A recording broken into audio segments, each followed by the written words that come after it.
L'avenir de nos vignobles se trouve peut-être ici, dans ces plants de vignes d'origine américaine ou asiatique, des espèces sauvages naturellement résistantes aux maladies. Ici, pour les étudier, on les cultive en grande quantité et dans des conditions optimales. On a des enceintes de bouturage qui nous permettent de faire des boutures en 3 semaines, de multiplier de manière en herbacée tout au long de l'année les vignes. On a des serres qui permettent d'optimiser la culture tout au long de la saison, de l'hiver jusqu'en plein été. Et puis on a des chambres climatiques qui permettent d'avoir une culture des plantes homogène. Même éclairage, même température, c'est essentiel pour ne pas fausser les tests. La suite se passe en laboratoire. Un robot spécialement conçu découpe des échantillons de feuilles de vigne.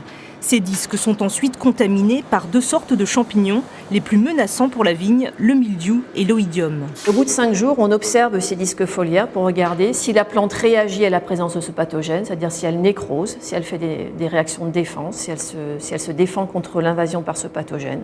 Et voilà, et c'est comme ça qu'on évalue nos populations pour le niveau de résistance au mildiou. Les plantes les plus résistantes sont ensuite croisées avec des vignes traditionnelles. Les caractères de résistance sont apportés en général par des espèces sauvages venant des États-Unis ou d'Asie, mais il faut adjoindre à ces caractères de résistance des caractères de qualité qui vont venir des cépages traditionnels. Et c'est en croisant ces 2 types de matériel qu'on va pouvoir créer des variétés qui sont à la fois résistantes et de très, très bonne qualité.